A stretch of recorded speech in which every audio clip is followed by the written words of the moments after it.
Israel says it will reopen the country to vaccinated foreign tourists in May 2020, more than a year after closing its borders to most international visitors due to the coronavirus pandemic or COVID-19. All foreign tourists entering the country will be tested for coronavirus before boarding flights to Israel and must present a serological test to prove they have received a COVID-19 vaccine.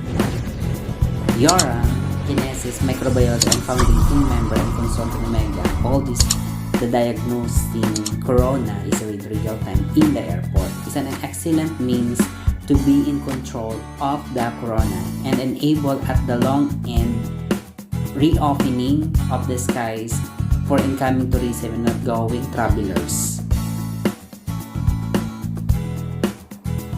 In the first stage, only vaccinated visitors in tour groups will be admitted.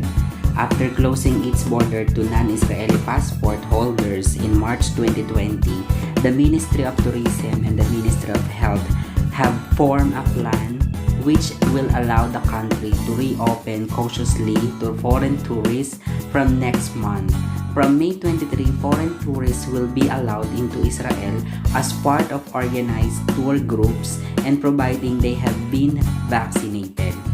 Foreign tourists like Israelis returning to Israelis will also be required to present a negative COVID-19 test from the previous 72 hours.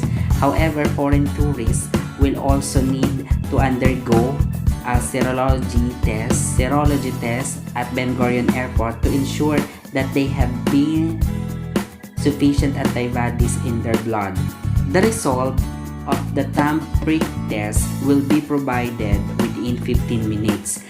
At the same time, Israel is in talks to conclude reciprocal agreements with countries to recognize vaccination certificates which could ultimately exempt the citizens of those countries from serology tests.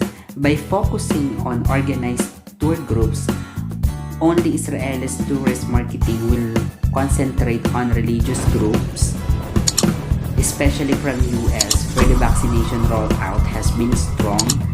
This sector made up a significant segment of incoming tourism before the COVID pandemic.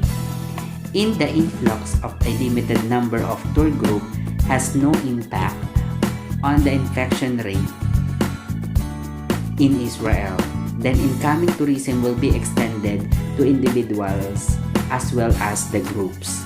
Israel Minister of Tourism, the time has come for Israel unique advantage as a safe and healthy country to start assisting rehabilitating the Israeli economy and the tourism sector.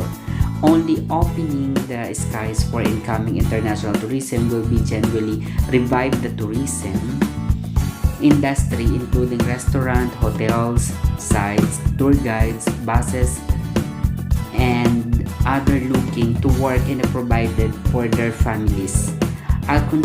We will continue to press for the full return of incoming tourism to Israel, which will help the Israel economy and provide the jobs that so many Israelis currently needed. At present, about 8,000 to 10,000 passengers passes through Ben Gurion Airport every day, about half of them arriving and half departing.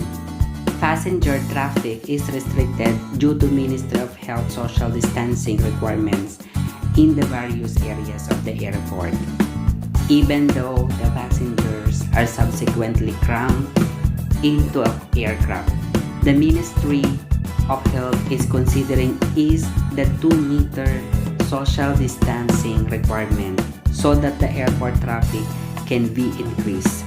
So in this situation, Israel is the top safest country in the world. So there's no mask in outdoor places. But if you are in the indoor places like in a hotel, restaurants, malls, theater, mask is required. Stay safe everyone, and love, love, love.